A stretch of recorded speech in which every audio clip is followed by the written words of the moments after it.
अस्सलाम वालेकुम। बिस्मिल्लाहिर्रहमानिर्रहीम। उम्मीद है आप सब खैरियत से होंगे। आज से हम 9th क्लास के लेक्चर्स से स्टार्ट करेंगे और 9th क्लास में पहले हम इंट्रोडक्शन ऑफ मैट्रिसेस, डेफिनेशन और order and types of matrices के मुतालिक हम इस लेक्चर में बातें करेंगे। तो पहले हम इंट्रोडक्शन ऑफ मैट्रिसेस बयान करते हैं। The term matrix was first introduced by the mathematician Arthur Kelly in 1860. Matrix पहले एक मैथमेटिशियन आर्थर केली उनका नाम था, जो कि 1860 में इन्होंने तारुफ कराया था। अब इनकी डिफिनेशन बयान करते हैं। An arrangement of numbers in the form of rows and columns in a square bracket. अगर हम एक स्क्वायर ब्रैकेट में नंबर्स को तरतीब से रख दे in the form of rows और कॉलम्स, रोज और कॉलम्स में, तो इनको हम एक मैट्रिक्स कहते हैं। It is denoted by capital alphabets, that is A B C and so on. और ये हमेशा एक जो मैट्रिक्स होती है उनको हम कैपिटल लेटर से डिनोट करते हैं, जैसे कि फॉर एग्जांपल यही ए इज इक्वल टू, तो यही हमारे पास कैपिटल लेटर आएगा। Each number in matrix called element और एंट्री ऑफ मैट्रिक्स। और हर एक नंबर मैट्रिक्स के अंदर उनको हम एलिमेंट या एंट्री ऑफ मैट्रिक्स कहते हैं। जैसे कि फॉर एग्जांपल ये हमारे पास नंबर है, इनको हम एलिमेंट्स या एंट्री ऑफ मैट्रिक्स कहते हैं। ये हमारे पास एलिमेंट्स हैं। अब हम रोज एंड कॉलम्स बयान करते हैं। If A is a matrix and A is equal to 1 2 3 4, then अगर हमारे पास ए एक मैट्रिक्स हो तो इनके जो रोज हैं ये हमारे पास फर्स्ट रो है और ये हमारे पास सेकंड रो है। रोज हॉरिजॉन्टली होती हैं और कॉलम्स जो होते हैं वो वर्टिकल होते हैं। ये कॉलम 1 और ये कॉलम 2, और रोज जो होते हैं वो वर्टिकली डिनोट होती हैं। रोज हमारे पास हो हॉरिजॉन्टल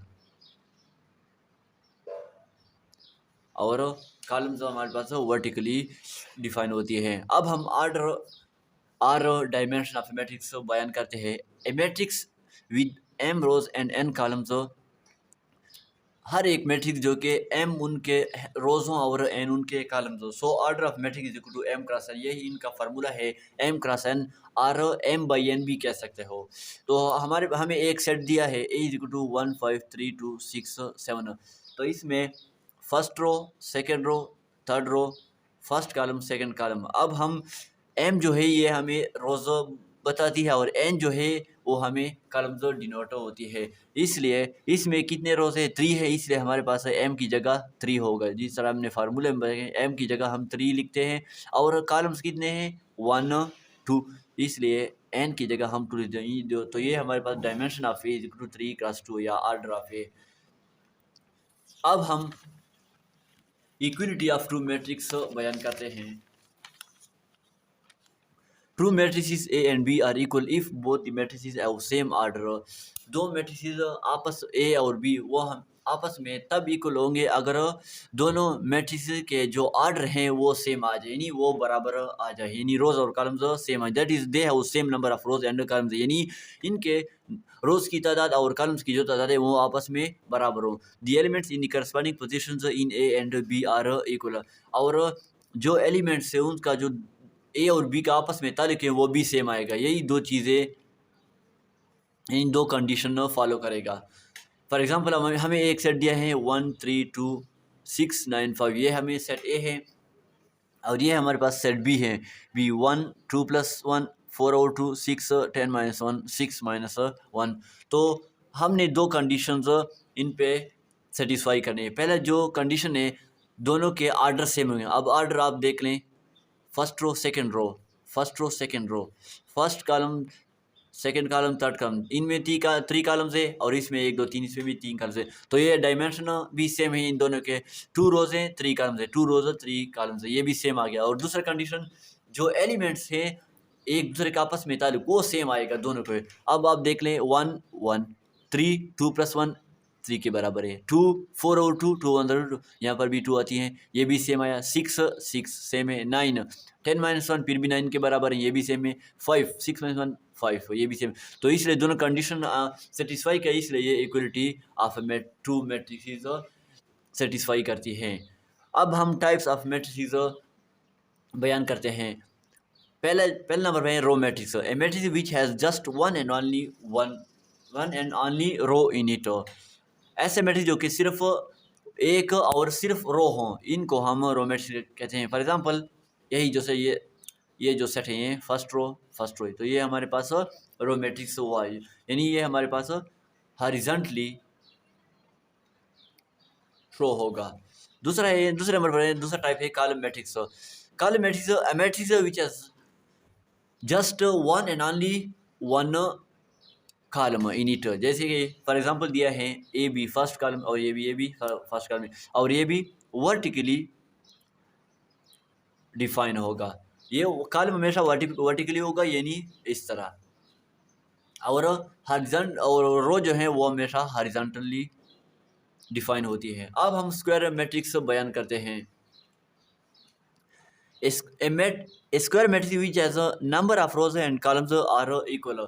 ऐसा मैट्रिक्स जो कि रोज और कॉलम्स की तादाद आपस में सेम हो, इनको हम स्क्वायर मैट्रिक्स कहते हैं। फॉर एग्जांपल यही जो है, इसका रो भी 1 है और कॉलम भी 1 है, तो ये दोनों सेम आया है। इस दूसरे एग्जांपल में देख लें, first row second row, first column second column, इसमें भी 2 रोज हैं और इसमें भी 2 कॉलम है, यानी दोनों रोज भी 2 हैं और कॉलम भी 2 हैं, तो ये भी सेम आया। और तीसरे एग्जांपल को देख लें, first row second row third row, first column second column third column, तो ये तीनों आपस में सेम है, यानी रोज और कॉलम्स आपस में सेम है। चौथे नंबर पे है rectangular matrix. A matrix whose number of rows and columns are not equal. Rectangular matrix में हमेशा के लिए रोज और कॉलम्स आपस में सेम नहीं आएंगे, यानी ये आपस में मुख्तलिफ होंगे। For example A B C D F, तो पहले एग्जांपल में 2 रोज हैं और कॉलम्स जो हैं वो C1 C2 और C3 3 कॉलम्स है, तो इसमें भी डिफरेंस है, यानी रोज़ और कॉलम्स आपस में मुख्तलिफ है। ये 2 रोज़ हैं और कॉलम्स 3 हैं, तो इसलिए ये भी रेक्टेंगुलर। और ये दूसरे एग्जांपल को देख रहे, first row second row third row, first column second column, तो ये 3 रोज हुई और 2 कॉलम्स है, तो ये भी आपस में मुख्तलिफ है, तो इसलिए इनको हम रेक्टेंगुलर मैट्रिक्स कहते हैं। 5 नंबर पर है जीरो और नल मैट्रिक्स।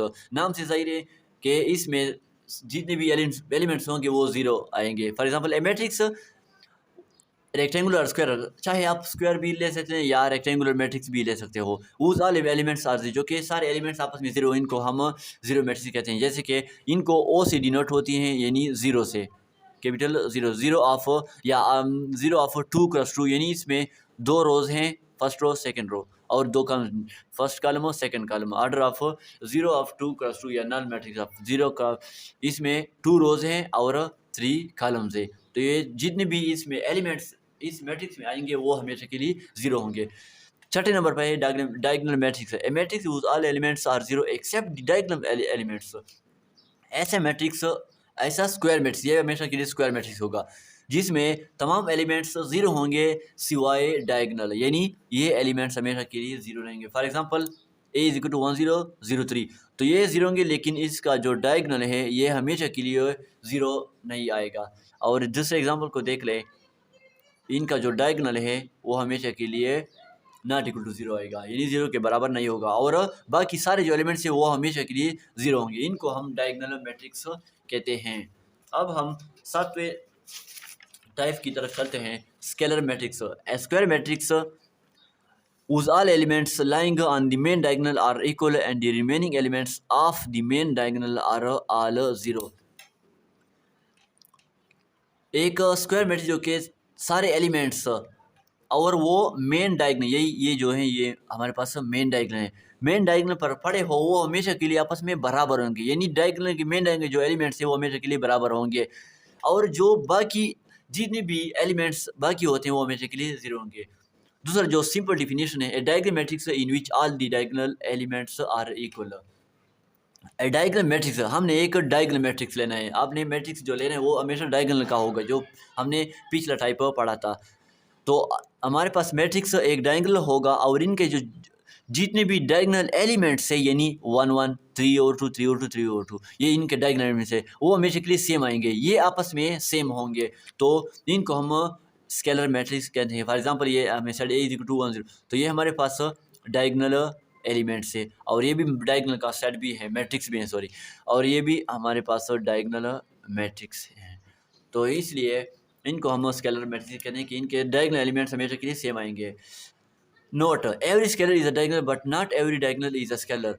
हर एक स्केलर वो हमारे पास वो हमेशा के लिए डायगोनल होगा, लेकिन हर एक डायगोनल जो है वो स्केलर नहीं आएगा। फॉर एग्जांपल आप ये देख लें, ये हमारे पास एक स्केलर हैं, इसलिए इनको हम डायगोनल भी कह सकते हैं, लेकिन हर एक डायगोनल को स्केलर नहीं कह सकते। जैसे कि आपने पिछले एग्जाम्पल में पढ़ा था, ये देख डायगोनल में 1303, ये हमारे पास स्केलर नहीं है। क्यों स्केलर नहीं? इसलिए स्केलर नहीं क्योंकि ये यहाँ पर 1 है, लेकिन दूसरा जो डायगोनल है वो 1 नहीं है। अगर यहाँ पर 1 होता तो ये हमारे पास स्केलर होता, लेकिन ये डायगोनल आपस में डिफरेंट है, इसलिए ये हमारे पास डायगोनल है लेकिन स्केलर नहीं है। तो इसलिए हर एक डायगोनल स्केलर नहीं हो सकता, लेकिन हर एक स्केलर जो है उनको हम डायगोनल कह सकते हैं। ये स्केलर भी है, इसलिए इनको हम डायगोनल भी कह सकते हैं। Identity matrix, a diagonal matrix in which all the diagonal elements are ones denoted by I। हमने एक डायगोनल मैट्रिक्स लिया जो कि सारे जो डायगोनल एलिमेंट्स है वो वंस आएंगे, यानी यही जो एलिमेंट्स है ये भी हमारे पास एक डायगोनल मैट्रिक्स है ना, और स्केलर भी हैं, तो इनके जो डायगोनल है ये हमेशा के लिए 1 आएगा। इनको ये हमारे पास हमेशा 1 होगा। इनका जो डायगोनल है ये हमेशा आपस में 1 आएगा। तीनों जो एलिमेंट्स यहाँ पर 2 में एलिमेंट्स है, तो इनको हम आइडेंटिटी मैट्रिक्स कहते हैं, या बाद जगह इनको यूनिट मैट्रिक्स भी कहा गया है, तो इसलिए इनको यूनिट मैट्रिक्स भी कह सकते हो। और इनको आई से डिनोट होता है, आई 2 इसलिए क्योंकि इनमें 2 ऑर्डर्स हैं और 2 कॉलम्स है, और ये हमेशा के लिए स्क्वायर होगा, या 3x3 होगा, या 4x4 होगा, या 2x2। तो इसलिए हम शॉर्ट कर सिर्फ 2 लगाते हैं, यानी 2 कॉलम्स है और 2 रोज है, 3 कॉलम्स है और 3 रोज है इसमें। तो नोट है, every identity matrix is scalar matrix but not every scalar matrix is an identity. हर एक आइडेंटिटी मैट्रिक्स वो हर एक आइडेंटिटी मैट्रिक्स वो स्केलर होगा, लेकिन हर एक स्केलर मैट्रिक्स वो आइडेंटिटी नहीं होगा। क्यों नहीं होगा? आप इस एग्जांपल में देख लें, ये तो हमारे पास स्केलर है, लेकिन दूसरा एग्जांपल में आइडेंटिटी है, लेकिन दूसरे ये स्केलर है लेकिन आइडेंटिटी नहीं है, क्योंकि हमने आइडेंटिटी में पढ़ा था कि हमेशा इनके डायगोनल 1 के बराबर आएगा, लेकिन यहाँ पर तो 3 और 2 हैं सारे, तो इसलिए हमारे पास आइडेंटिटी मैट्रिक्स नहीं है। तो इसलिए हर एक आइडेंटिटी स्केलर हो सकता है, लेकिन हर एक स्केलर मैट्रिक्स आइडेंटिटी नहीं हो सकता, और ये हमारे पास स्केलर हो सकता है क्योंकि ये भी सेम है, एलिमेंट सेम है, इसलिए स्केलर भी इनको कह सकते हैं। 9वें नंबर पर है transpose of A matrix. It is obtained by interchanging mutually the rows and columns of a matrix। Transpose हमेशा के लिए हम जब रोज़ और कॉलम्स हैं इनको आपस में इंटरचेंज करते हैं एक मैट्रिक्स के, यानी आपस में इनकी बदल करते हैं, इनको हम ट्रांसपोज ऑफ मैट्रिक्स कहते हैं।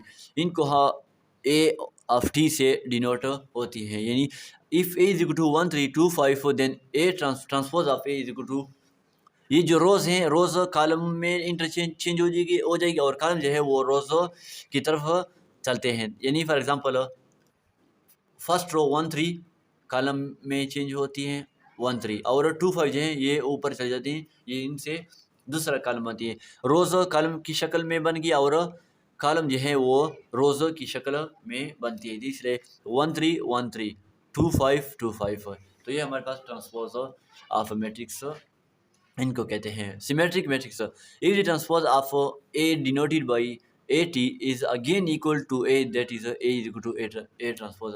अगर ए का ट्रांसपोज जो कि ए ऑफ टी से डिनोट होती है वो दोबारा ही ए के बराबर आ जाए, यानी दोबारा ही सेट ए के बराबर आ जाए, इनको हम सिमेट्रिक मैट्रिक्स कहते हैं। For example if is equal to 1 2 2 4 then transpose of A 1 2 2 4, क्योंकि 1 2 इन हमने रोज को कॉलम्स में तब्दील किया 1 2 1 2 2 4 2 4, तो आप दोनों सेट मैट्रिक्स को देख लें कि ये आपस में सेम हैं कि नहीं। 1 2 1 2 2 4 2 4, तो ये दोनों आपस में सेम है, इसलिए A is equal to A transpose same, दोनों सेम आया, इसलिए इनको हम सिमेट्रिक मैट्रिक्स कहते हैं। ये हमारे पास एक सिमेट्रिक मैट्रिक्स है। 11वें नंबर पर है skew symmetric matrix. If the transpose of A is equal to minus A, that is A transpose of A is equal to minus A. अगर हमारे पास ट्रांसपोज ऑफ ए वो -a के बराबर आ जाए तो इनको हम स्क्यू सिमेट्रिक्स मैट्रिक्स कहते हैं। फॉर एग्जांपल हमें एक सेट दिया मैट्रिक्स दिया है 0 -5 5 4 0, देन ट्रांसपोज ऑफ ए हमने इनका ट्रांसपोज किया 0 -5 नीचे आ गया, 5 ऊपर चला गया और 0 यहीं पर अपनी जगह पर मौजूद है। This implies that A transpose equal to, हम माइनस को बाहर निकालते हैं, माइनस को कॉमन किया 0 यहाँ पर तो अगेन भी 0, क्योंकि अगर 0 के साथ अगर आप माइनस मल्टीप्लाई करें फिर भी वही 0 आता है। 0 यहाँ पर पॉजिटिव था लेकिन हमने माइनस नेगेटिव को बाहर निकाली इसलिए यहाँ पर नेगेटिव आती है, क्योंकि आप दोबारा माइनस को मल्टीप्लाई करें फिर भी यहाँ पर पॉजिटिव आती है और यहाँ पर नेगेटिव। यहाँ -5 से हमने माइनस को बाहर निकाला, यहाँ पर 5 बाकी रहते हैं और 0। This implies that minus into, आप इस मैट्रिक्स को देख लें कि ये मैट्रिक्स और सेट ए वाला जो मैट्रिक्स ये आपस में सेम है कि नहीं, सेम है, इसलिए माइनस को माइनस और ए की जगह हम यही मैट्रिक्स, क्योंकि ये इसके बराबर है ना, ये और ये आपस में सेम है इसलिए इनकी जगह हम यही ए लगाते हैं माइनस से। This implies that A transpose is equal to minus है, तो इसलिए माइनस ए के बराबर है, इसलिए इनको हम स्क्यू सिमेट्रिक मैट्रिक्स कहते हैं। मुझे उम्मीद है कि इस लेक्चर में कहीं पर भी कोई परेशानी नहीं होगी, लेकिन अगर फिर भी कहीं पर कोई मसला हो तो आप कमेंट कर सकते हैं। अगर मेरी वीडियो आप सबको पसंद आने लगी हो तो आप मेरे चैनल को लाइक और सब्सक्राइब करना ना भूलिए, और इंशाल्लाह अगली वीडियो में हम इसके एक्सरसाइज जो से स्टार्ट लेंगे। Thank you for watching this video. अस्सलाम वालेकुम।